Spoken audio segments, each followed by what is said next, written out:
Hello, it's Dr. Rhonda Johnson. And today I'm going to be talking about some good news in the fight against COVID 19. First, I want to mention that another vaccine is on the horizon.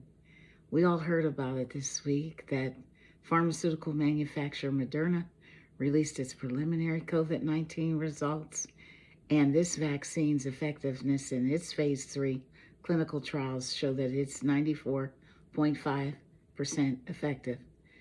Now, this vaccine is comprised of coronavirus viral RNA, that genetic material, that will give instructions for cells to produce a modified form of the coronavirus spike protein.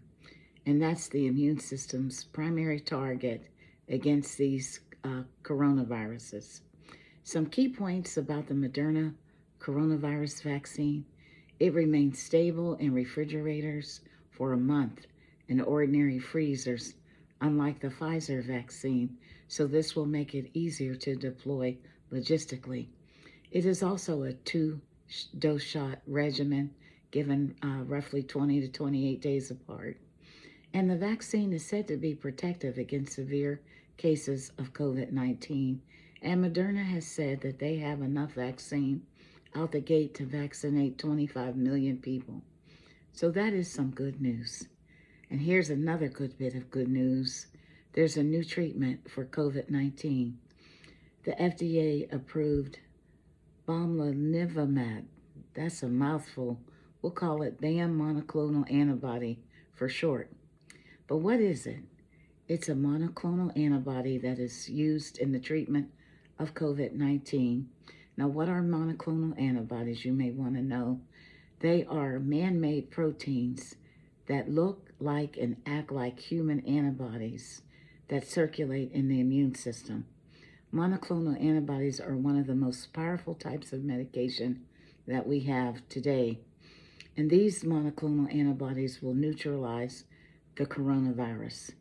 Now, it's not easy to make. They're complicated to manufacture and produce, and they originate from cells taken from a hamster's ovary.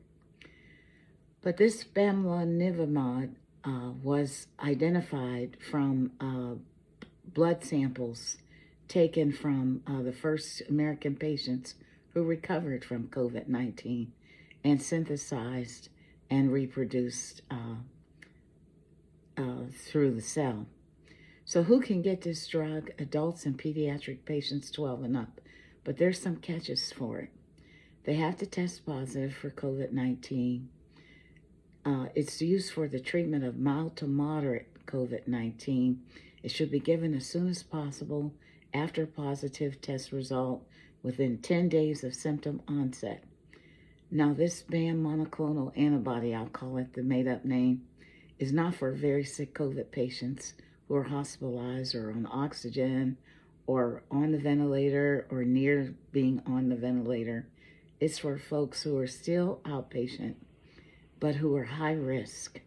And those are people 55 and 65 years in age and up who have these chronic diseases such as high blood pressure, diabetes, kidney disease, chronic lung disease, or children between the ages of 12 and 17 who are also have chronic illness, who may be severely overweight, have sickle cell disease, asthma, congenital heart disease, be technology dependent, have tube feedings, that type of level of children with special health care needs. So where do you get this new drug, belimumab? I'll call it BAM for short. It has to be given by IV infusion, and it has to be given in a setting where healthcare providers can treat infusion-related emergencies. It has been associated with some significant side effects in some people, not all. So whoever gives it has to be able to activate the emergency medical system for life-threatening, potentially life-threatening side effects. Again, these are infusion-related, and they can be treated as long as the facility is advanced. So that's exciting. Other good news is that the Pfizer vaccine is going to petition for emergency use authorization from the Food and Drug Administration, which should put that vaccine as the first one that's available in the pipeline. Now, what does emergency use authorization mean, folks? This means that it's not approved yet, and there are no adequate approved and available alternatives to these medications. And this is only usually available in a declared public health emergency. Um, so we've got some promise, but again, we still have to do the basic infection control measures, and you all know what they are. So I want to just say, to reemphasize, it's so important to know the symptoms of COVID-19, get tested, and know your own risk for this disease. And your risk is determined by your age, your race and ethnicity, folks, and what kind of chronic conditions that you have, such if you're overweight or you have high blood pressure, diabetes, etc., etc. And also, if you're testing positive for COVID-19, write down the date that you get tested. And also write down the date that you start experiencing symptoms, because it's important to count these days so that you know when you come out of isolation and if you need to get some of this newer medication. It's so important to be connected with a healthcare source of care. And folks, if you're sick with COVID-19, please don't wait to see the doctor at the last minute, because now there may be a medication that can help treat you. Lastly, people who have fully recovered from COVID-19 for at least 2 weeks are encouraged to consider donating plasma. We've got all these folks in the hospital, in the ICUs, and on ventilators, and many hospitals are running out of room during this last surge of COVID-19, this current surge that we're in. And this convalescent plasma treatment, it's also been authorized by the Food and Drug Administration for COVID-19. So if you're willing to donate, contact your local blood donor or plasma collection center. Now, folks, COVID-19 is no joke, especially if you're in a high-risk category. There's so many people that are dying.